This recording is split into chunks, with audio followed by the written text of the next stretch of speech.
قل يا عبادي الذين أسرفوا على أنفسهم لا تقنطوا من رحمة الله. Tentang masalah menyambut Ramadan. Ini banyak orang penyimpangan-penyimpangan yang terjadi. Sebelum kita bahas masuk kepada Ramadannya, ini penyambutan Ramadan. Ya. Penyambutan Ramadan di mana-mana banyak sekali dengan berbagai macam acara yang mereka lakukan. Di antaranya yang saya sebutkan di sini. Yang pertama termasuk yang penyimpangan ini nyekar. Apa itu nyekar?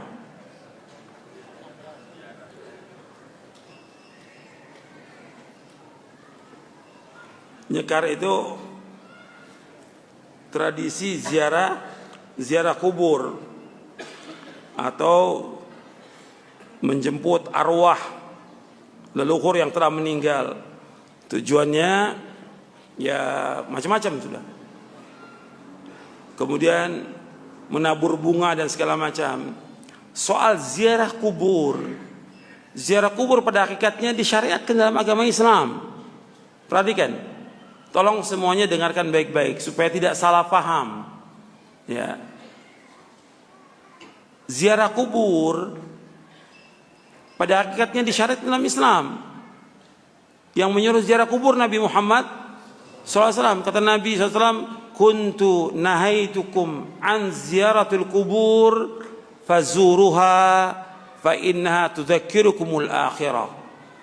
Aku pernah melarang kalian ziarah kubur, sekarang ziarahlah. Karena ziarah kubur itu mengingatkan kalian kepada akhirat. Disuruh untuk ziarah kubur, tapi tujuan ziarah kubur yang pertama yaitu mengucapkan salam. Yang kedua tujuan ziarah kubur mendoakan si mayit. Karena mereka butuh doa orang yang hidup. Yang ketiga yaitu supaya kita ingat kepada apa? Mati, ingat kepada akhirat. 3 itu tujuan ziarah kubur. Ini dianjurkan. Tapi ketika ziarah kubur itu seperti yang disalahgunakan oleh sebagian orang, menjelang Ramadan ziarah ke kubur-kubur wali Songo, dengan tujuan minta di sana, minta supaya diberikan barokah, dimudahkan rezekinya, supaya mudah jodohnya, enteng jodohnya, supaya tetap jabatannya, supaya terpilih dalam pilkada. Ini semuanya syirik. Paham ini? Syirik ini. Minta-minta kepada kubur secara akal yang waras, masuk akal nggak? Secara akal nggak masuk akal. Gimana orang sudah meninggal, dimandikan, dikafankan, disolatkan, digotong, dibawa ke kubur, sampai di kubur orang datang berbondong-bondong minta. Akalnya bisa terima. Apalagi syariat. Nggak ada seorang sahabat pun yang datang ke kubur Nabi ketika terjadi berbagai macam peristiwa yang besar. Apakah kemarau, apakah peperangan yang terjadi, atau ketika orang-orang Madinah terbunuh di zaman Hajjaj bin Yusuf, nggak ada yang datang ke kubur Nabi minta tolong. Nggak ada. Semua larinya kepada siapa? Kepada Allah. Yang bisa menghilangkan bahaya hanya Allah. Yang bisa memberikan manfaat hanya Allah. Sampai Allah mengatakan, wa iyamsaskallahu bidurrin fala kashifa lahu illahu. Apabila kalian tertimpa oleh bahaya, musibah, petaka, penyakit atau yang lainnya, tidak ada yang dapat menghilangkan itu kecuali hanya Allah. Allah sebutkan dalam surah Yunus ayat 107. Nggak ada yang bisa menghilangkan kecuali Allah. Makanya ketika mereka ziarah kubur tujuannya untuk minta sesuatu, ini nggak boleh dalam Islam. Ini syirik. Dan ini masih dilakukan banyak. Orang kalau ziarah ke kubur wali bukan satu mobil, berbis-bis. Tapi sedikit orang yang mengingatkan. Ini harus terus kita ingatkan. Justru kita sayang kepada mereka. Kita ingatkan itu karena apa? Sayang kepada mereka. Kalau mereka jatuh dalam kesyirikan, tadi saya sebutkan akibatnya apa kalau syirik itu? Amalnya semua hapus. Mereka hidupnya susah. Mereka telah berbuat kezaliman yang amat besar. Tidak akan diampuni dosanya oleh Allah. Kemudian Allah akan masukkan mereka ke dalam neraka. Justru kita ingatkan dan terus kita ingatkan ribuan kali ini karena kita sayang kepada kaum muslimin. Justru yang zolim, yang kejam, para ustadz dan kiai yang membiarkan demikian orang berbuat syirik. Nggak pernah dijelaskan kepada umat itu bahwa ini perbuatan syirik. Karena orang mati nggak bisa mendengar apa-apa, nggak bisa mendengar apa-apa. Hatta dia seorang wali nggak bisa mendengar apa-apa. Yang bisa mendengar hanya Allah. Allah sudah mengatakan dalam Al-Quran, wa ma anta bimusmi'in man fil qubur. Engkau nggak bisa memberikan dengar kepada orang di kubur, nggak bisa. Allah juga mengatakan kalau engkau berdoa kepada mereka, kepada patung, kepada kubur, yang dikubur siapa yang dikubur?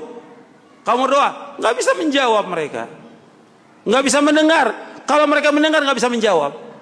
Sampai Allah mengatakan dalam Al-Quran, in tad'uhum la yasma'u du'aakum walau sami'u mastajabu lakum wa yawmal qiyamati yakfuruna bisyirkikum wa la yunabbi'ukum mithlu khabir.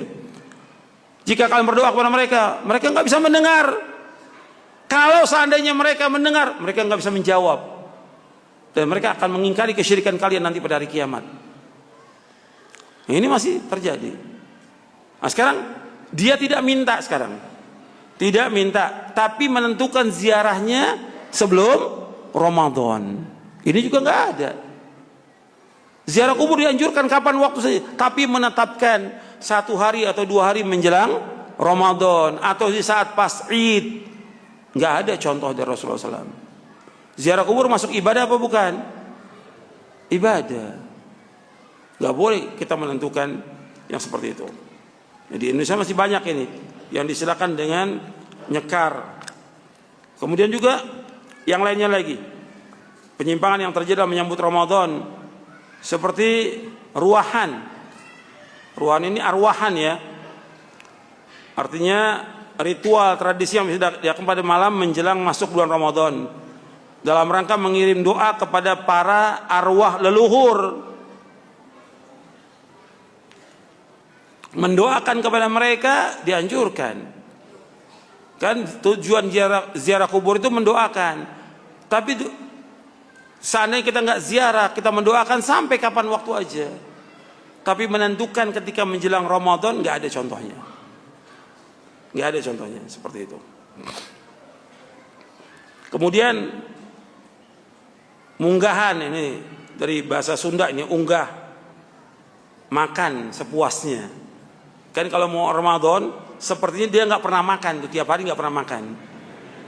Sepertinya. Ya.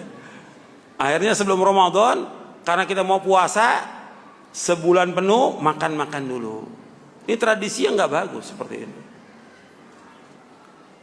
Kita pasti makan. Atau kita puasa juga pasti kita buka. Pasti. Udah pasti. Maka dalam kajian-kajian saya itu saya nggak mau kajian itu ada makanan. Karena nggak akan ketemu antara ngaji dengan makan. Yang lebih kuat apanya? Makan yang lebih kuat. Saya nggak mau kalau pengajian makan, nggak ada. Makan, makanya saya bilang nggak boleh bawa makanan. Sebab itu kalau udah makan, ya hilang pengajiannya, hilang. Yang ingat makannya itu. Kalau ini enggak, dia rame-rame makan-makan seolah-olah dia nggak akan makan lagi sudah. Ini enggak benar. Kebiasaan yang tidak baik. Dan ini harus diluruskan ini. Kalau memberikan makan kapan waktu aja. Kalau ngundang makan orang boleh aja. Tapi tidak harus menentukannya sebelum puasa dengan rame-rame, bahkan juga banyak juga menghabiskan biaya dan juga terjadi ikhtilat dan maksiat dan yang lainnya. Kemudian juga diantara lagi menyambut Ramadan dengan, kalau orang Jawa apa bilang, padusan, adus, mandi bersama, sampai laki perempuan campur aduk. Mungkin selama ini nggak pernah mandi kali dia, sebelum Ramadan baru mandi dengan keramas dan segala macam. Ini nggak ada yang seperti ini. Mandi yang wajib itu ketika orang mau sholat Jumat, atau ketika dia bersih dari haid atau nifas, atau dia junub, dia wajib mandi. Tapi menjelang Ramadan untuk mandi nggak ada. Kalau mau Jumat dianjurkan kita untuk mandi, bahkan wajib. Nabi memerintahkan. Sampai Nabi mengatakan ghuslu yaumil jum'ati wajibun ala kulli muhtalimin. Mandi pada hari Jumat itu wajib bagi orang yang sudah baligh. Hadisnya sahih, dikeluarkan oleh imam yang 7 akhrajahu sab'ah. Artinya Ahmad, Bukhari, Muslim, Abu Daud, Tirmidzi, Nasai dan Ibnu Majah. Kemudian yang sering juga orang pasang, ini yang keempat ya, padusan. Ini enggak ada ini. Karena dianggap itu barokah dengan mandi itu. Bahkan mandinya bukan hanya ini, di tepi sungai, di pantai ramai laki perempuan, telanjang maksiat. Ini enggak benar, bukan dari Islam ini. Terus juga sesajen, kalau sesajen ini sudah terbiasa sepanjang tahun orang pasang sesajen. Ini perbuatan apa? Syirik. Karena sesaji buat jin, buat roh-roh tertentu. Dan ini enggak dibenarkan dalam Islam. Kemudian juga seperti yang lainnya, pesta kembang api, beduk. Nah, di sini ada beduk ini. Beduk itu bukan dari Islam. Tuh, ingat tuh, beduk bukan dari Islam dan bukan syiar agama Islam. Beduk bukan dari Islam dan beduk bukan syiar agama Islam. Dan beduk ini sangat mengganggu.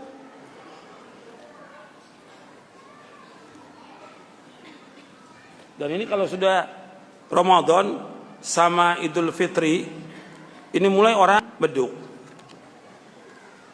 Pukul beduk setiap hari. Ini mengganggu kaum muslimin. Ini di buku Hukum Lagu, Musik dan Nasyid. Saya jelaskan di sini tentang beduk. Supaya antum juga tahu, karena ini mengganggu benar ini. Karena ini alat bagian daripada alat musik ini. Beduk dalam syariat Islam, beduk adalah alat musik yang dianggap sebagai syiar Islam. Padahal alat ini sama dengan alat musik yang lain, hukumnya haram. Beduk digunakan untuk memanggil orang sholat 5 waktu di sebagian masjid di Indonesia dan tempat lainnya. Beduk ini dipakai pada hari raya Idul Fitri, Idul Adha, di bulan Ramadan untuk meramaikan takbiran dan yang lainnya. Dan dianggap sebagai syiar untuk membangunkan orang-orang sahur dan yang lainnya. Disebutkan bahwa menabuh beduk ini tidak memiliki hubungan apapun dengan ajaran Islam. Karena beberapa alasan berikut ini. Beduk bukan dari agama Islam. Yang kedua, menabuh beduk adalah kebiasaan orang-orang kafir, ahlul kitab. Dan ada dalam keyakinan animisme dan dinamisme yang digunakan untuk memanggil roh-roh nenek moyang mereka. Beduk tidak termasuk dalam syiar agama Islam. Dan beduk tidak ada hubungannya dengan ibadah-ibadah dalam Islam, sama sekali nggak pernah ada. Menabuh beduk adalah perbuatan bid'ah dalam agama Islam. Menabuh beduk termasuk tasyabbuh dengan orang-orang kafir. Sedangkan menyerupai orang kafir tidak boleh. Beduk disukai oleh iblis dan syaitan. Beduk tidak disukai oleh Rasulullah SAW dan para malaikat dan para sahabat. Menabuh beduk mengganggu kaum muslimin. Menabuh beduk mengganggu tetangga, orang yang sedang tidur atau orang sakit. Menabuh beduk termasuk membuang-buang waktu. Menabuh beduk perbuatan yang sia-sia dan tidak ada manfaatnya. Dan yang lainnya saya sebutkan. Bahkan gak ada ganjarannya, gak ada pahala. Tapi orang bergantian mukul beduk. Ya. Dan untuk memanggil sholat, yang ada apa? Adzan. Dan adzan itu hanya ada untuk sholat yang 5 waktu aja.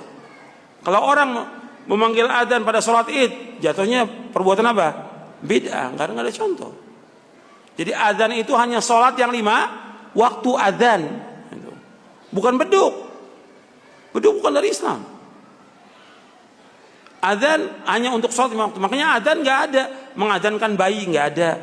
Mengadzankan orang mati di kuburan nggak ada. Emang orang mati mau sholat? Nggak ada. Adzan itu dikumandangkan sebagai syiar agama Islam yang besar untuk sholat yang 5 waktu. Makanya ketika ada orang menghina tentang adzan ini menghina agama Islam dan penghinaan yang besar. Itu harus diberikan hukuman yang berat bagi orang-orang yang menghina agama Islam ini. Karena syiar. Sampai untuk menentukan negara itu Islam atau bukan Islam dengan adzan. Dalam Sahih Bukhari disebutkan Nabi ketika akan menyerang satu kaum, Nabi tunggu dulu lihat. Kalau Nabi dengar adzan, Nabi nggak jadi menyerang. Tapi ketika Nabi nggak dengar azan, diserang orang-orang itu. Berarti mereka bukan orang Islam. Jadi syiar agama Islam yang besar masalah azan ini. Nggak boleh dicela, nggak boleh dihina. Kemudian tradisi yang lain lagi, yang tidak dari Islam, tradisi maaf-maafan. Nggak ada ini. Nggak akan diterima puasa Ramadan kalau seorang belum maaf dengan yang lainnya. Seorang istri belum minta maaf pada suaminya. Nggak ada ini. Nggak ada asalnya itu hadisnya. Tapi itu disebarkan. Minta maaf bagus dan memaafkan bagus. Tapi ketika orang itu berbuat kesalahan, tapi menentukan ketika mau Ramadan itu maaf-maafan tidak ada dalam Islam. Dan masih banyak lagi yang dilakukan oleh kaum muslimin. Seperti tadi itu, beduk, kembang api dan segala macam itu bukan dari Islam itu. Dari orang-orang kafir, nggak boleh ditiru.